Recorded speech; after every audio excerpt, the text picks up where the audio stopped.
Ventilation. I'm going to mention this because this is important for anyone who's building a house. Existing houses, how they're typically ventilated was A, enough wind came in around the leaky windows and doors, or B, there was the holes cut in the wall with the grills on them, which then people shoved full of newspaper or old socks to stop the cold breeze coming in. That's typically how ventilation was done in this country.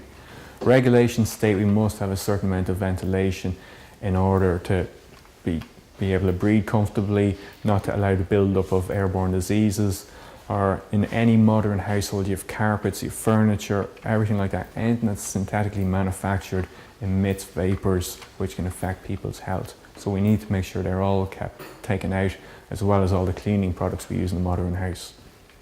So ventilation is important. So there is a few different ways of doing it. Now, here's some problems associated with not enough ventilation. Anyone see this in any houses they've ever lived in?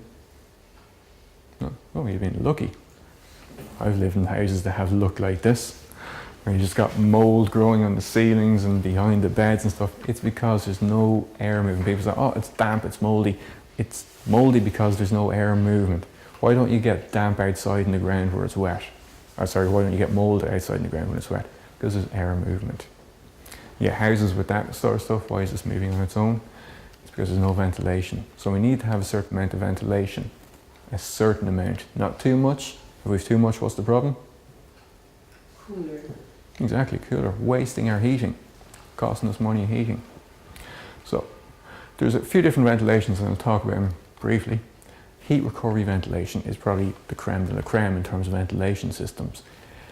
You don't have any grills in your windows or in your walls, etc. like that. What it simply does is you have a unit like that, there's one down there, and the wall is actually installed in here and it's working away.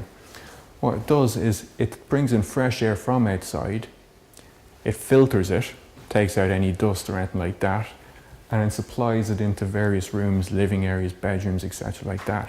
But at the same time, you've got extracts coming from your kitchen, from your bathrooms, from your ensuites, taking out the steam and stale air from them rooms. So you won't have a separate bathroom extractor fan. You'll just have one central device taking the stale moist air from certain rooms, supplying fresh air to the others. Now obviously air that goes in must go out, so it creates a circuit within the house and ventilates the house. But before that stale air is dumped back to the outside world, it goes through a heat exchanger, and the heat energy contained within that is given over to the fresh air that's coming in. The two airs don't actually mix, they just work through a heat exchanger. And therefore the air that's coming in, instead of coming in at 10 degrees from outside, it might now be supplied into your rooms at maybe 14 or 15 degrees, which means that your heating system has to do less work, be it a boiler or a heat pump, whatever it happens to be. So less work for it to do, therefore savings in terms of heating. It also means that the air that's being brought into the house is dust-free and it's clean.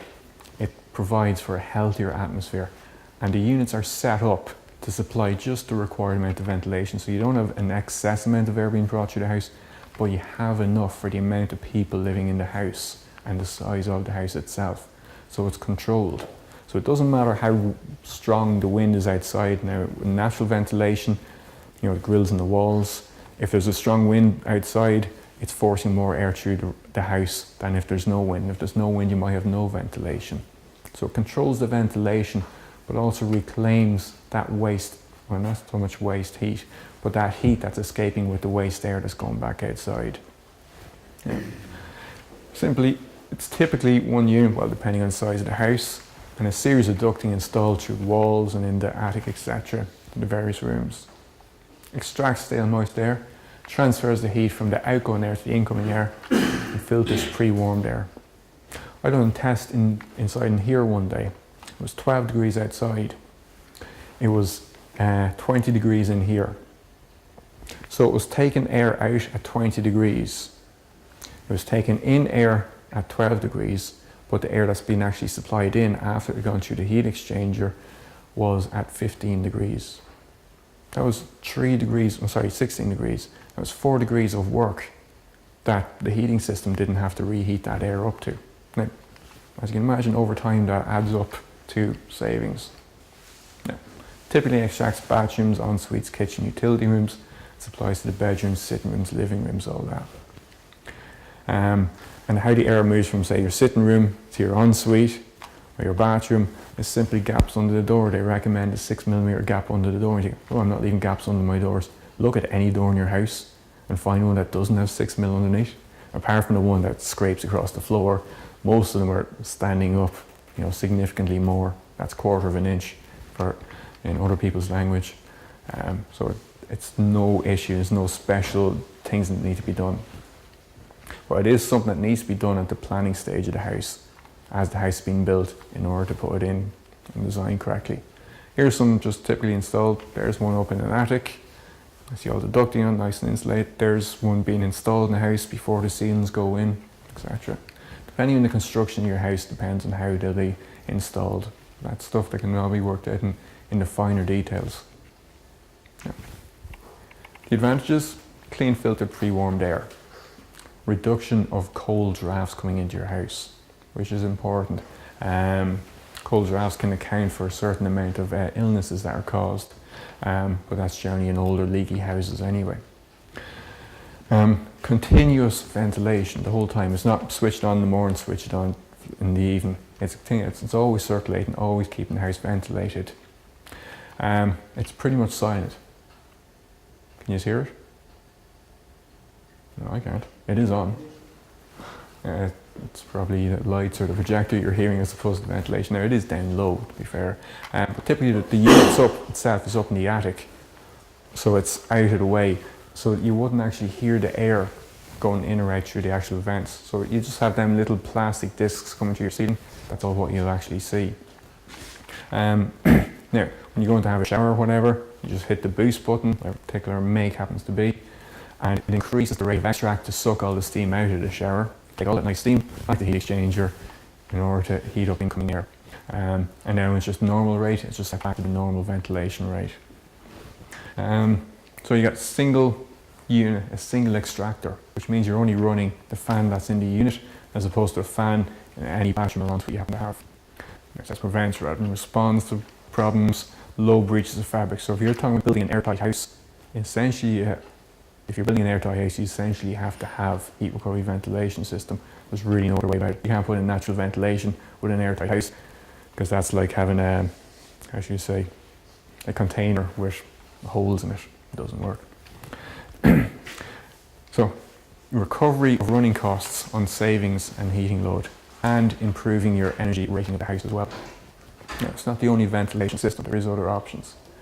Here's a quick calculation I've done on a house 200 square meters. Don't worry about the little facts and figures. So over the period of 24 hours, you can save 9.6 kilowatt hours of energy for a 200 square meter house.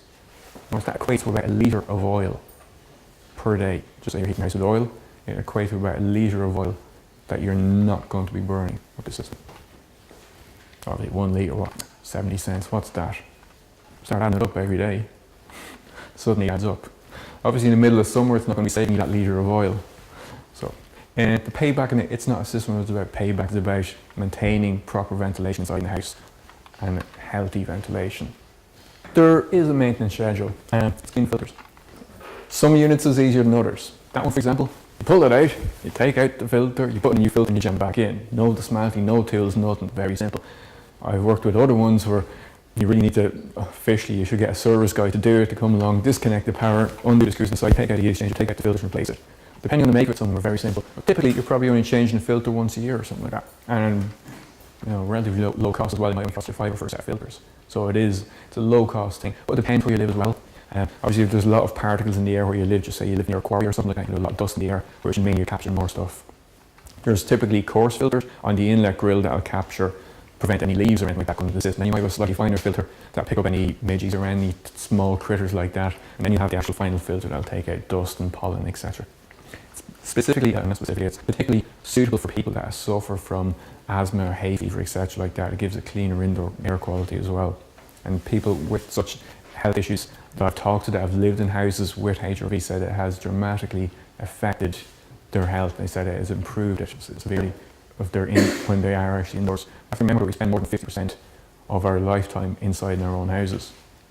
It might not seem like that. You say, well, I work all day and I'm doing this and I'm doing that. I mean, by the time you take in Hours of sleep at night, breakfast in the morning, home in the evening, you're suddenly up at the 12 hours quite easily. It may not seem like that when you're busy work schedule, but it is about right. So, any other questions?